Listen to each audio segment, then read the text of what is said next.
Xenosystems Fragments. Disintegration. Nickland. Narrated by Skeptical Waves. As argued here before, Outside-In firmly maintains that the distinctive structural feature of NRX analysis is escalation by a logical level.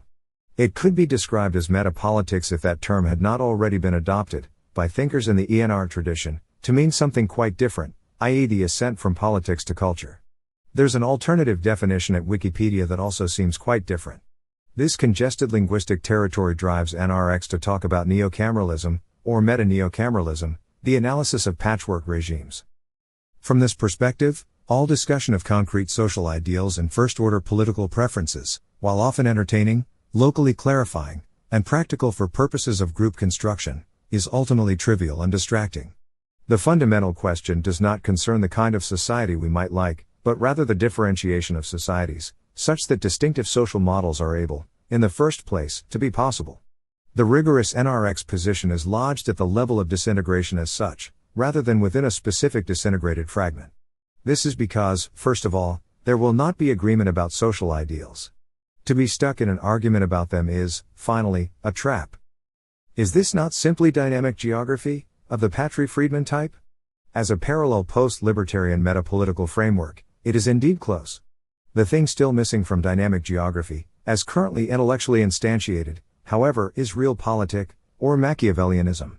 It assumes an environment of goodwill, in which rational experimentation in government will be permitted. The startup cities model, as well as its close relative charter cities, have similar problems.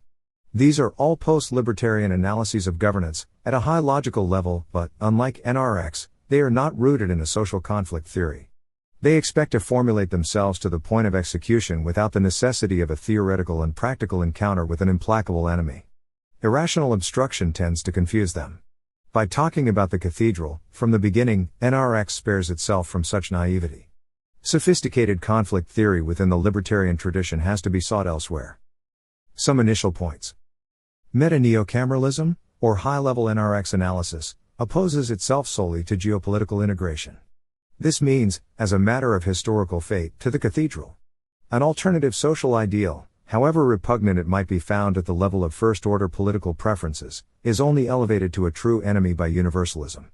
If it seeks to do something, even something that revolts all actually existing NRX proponents to the core of their being, within a specific territorial enclave and without practical mechanisms for universal propagation, it is as likely to be a tactical ally as a foe. Anything that disintegrates destiny is on our side.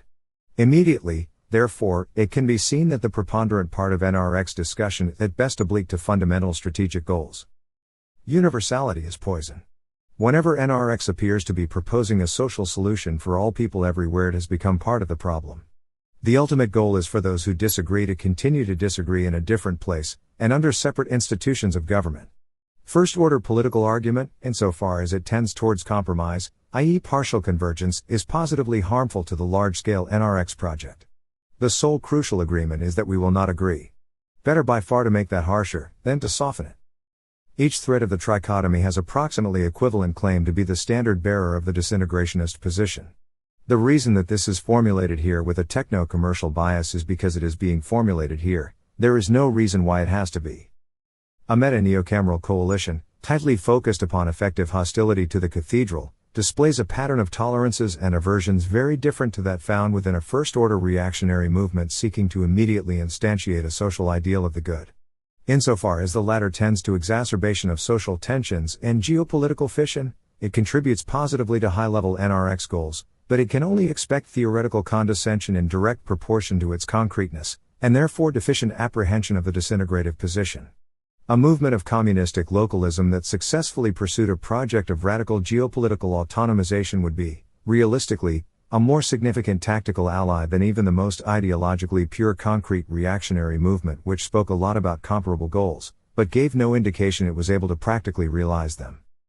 The world is already fractured and divided, to a considerable degree. This means that the disintegrative position has no need for utopianism, and is frequently able to orient itself defensively, in support of existing differences that are subject to integrative universalist assault.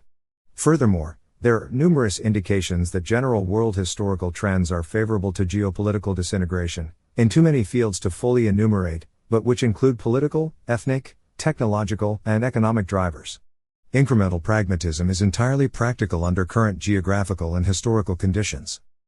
In provisional conclusion, disapproval of some alternative mode of life is entirely irrelevant to high-level NRX goals, unless said mode of life also insists upon living with you. The objective is to divide the world, not to unify it in accordance with those principles best attuned to your preferences, however rationally or traditionally compelling such preferences might be. Universalism is the enemy. Don't do it, and to make a scholastic objection out of the universality of non-universalism, is to have immediately started doing it. Check your totalitarian Hegelianism. Exit is not an argument.